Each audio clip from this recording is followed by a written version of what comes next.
It's interesting. Recently, I decided to uninstall the dating apps or put myself on incognito mode, right? Therefore, people won't find me on the apps. I haven't completely deleted the apps, they are still on my phone. However, I've gone into an incognito mode so I won't actually be seen in the card stack. Now, I've done this for a number of different reasons, but I've noticed a very interesting knock-on effect as a result of me coming off these dating apps. Now, I've never really been into dating apps. I've used them, I've had, many a date on them. I have met some good girls. I've had some disastrous dates. But what I noticed getting off these apps is that my social skills became better. And I was actually able to communicate with people in an easier sense because it was like, oh, okay, I don't have this app to rely on. I don't have this technology to rely on. So therefore, I need to understand my way around. It's kind of like, imagine you don't have a GPS or Google Maps, and you have the old school map, right? And then you actually have to figure out a way to get to places. You become better with the roads. You then understand which roads you need to take, and you remember those roads. Rather than when you use Google Maps, you'll never remember the roads because you'll just purely rely on technology. This is actually the same problem we're having in the dating world, especially men, right? I mainly speak towards men on my channel. Men have become overly reliant on dating apps, which ultimately has made them pretty bad at communicating socially with people, right? So it's truly incredible that because you've got these apps, you're just reliant on the apps to meet people, and you become socially awkward. You become really bad at actually communicating with people in real life. You're scared to talk to that person in the coffee shop. You're scared to make an approach. You're scared to just say hello to the person standing next to you in a queue. You ultimately have pretty bad conversational social skills because you're heavily reliant on Bumble, Tinder, and Hinge. You think, oh, it's fine, I won't talk to this girl, I'll just find someone online. So what I've noticed as a fantastic knock-on effect of going into incognito mode is it's forced me to then have to have discussions and communications and open up dialogue with people in everyday life, whether that be in bars, whether that be walking around on the streets in London, in Bucharest, Romania, in Miami on the beach. It's made me better socially, and it's made me more socially calibrated, making me realize, hey, I can't rely on these pieces of tech. It's nice to have them, right? I do have a very nice optimized dating profile, so I can always meet women online when I can and when I want to. However, I much prefer being off these apps and being able to socially integrate with people, all right? I'm better socially calibrated. I'm more confident because I'm way more in the swing of actually talking to girls in and around the city like London, again, Bucharest, Miami, Dubai, anywhere. It doesn't matter where you are in the world.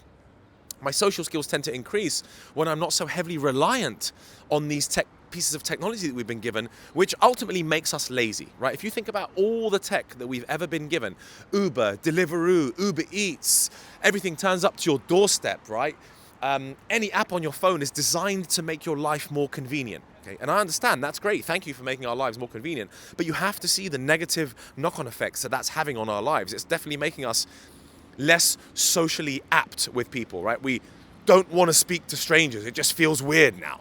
People don't want to go out as much. So they don't have that level of confidence when you're out. Meeting strangers is like a whole big thing. Oh my God, I need to go meet strangers. I need to go meet girls now and talk to them and court them. And, you've got to understand that the traditional way of picking up girls or meeting a wife is still such a fantastic way of doing things. And it's a skill set that you ought to have, because if you forego that skill set and you just rely on the apps, then you're just some weird internet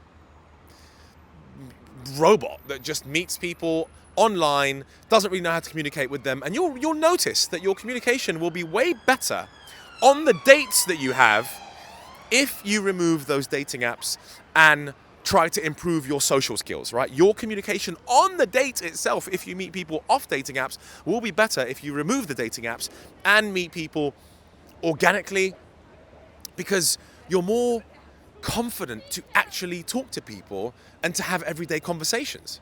See, we've forgotten how to have good conversation in society. It's just, people are like awkward and weird, right? The older generation, not so much, because they didn't grow up with this stuff. But when you notice the new generation, I certainly notice the likes of my nephews and the younger kids that are around, they're not so used to communicating with other people. It feels a bit awkward for them to be sitting in a room and to be having a good level of conversation, a stimulating conversation where you're telling jokes, it's stimulating, you're flirting, you're seducing, it's fun. It's a very, very good skill to have, to understand how to seduce and how to... I remember reading a book called How to Win Friends and Influence People when I was a kid, and it was such a fascinating book about understanding and having empathy towards others.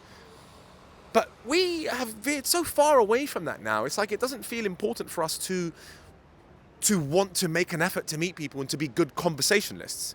It is extremely imperative for you to be a good conversationalist, to be interesting, to be fun, to be confident, to be charismatic. Those skills are lifelong skill sets that are required not only for you to be good with women, but to be good in business, to be good in conversation, to be good with meeting people, to be an interesting person, to have a good network. Okay, don't lose those skills. Drop these apps, go incognito, and just test yourself and see how you'll actually get on without the use of these sorts of apps, right? You'll realize that you don't actually need them. You'll realize that you can be a very confident person without these apps. And you'll also realize that your conversations will just be better when you stop relying on technology. You'll actually start relying on your own conversational skills, your own charisma, your own interesting stories. And I really think the more and more we rely on tech, the more monotone and robotic we will become as people.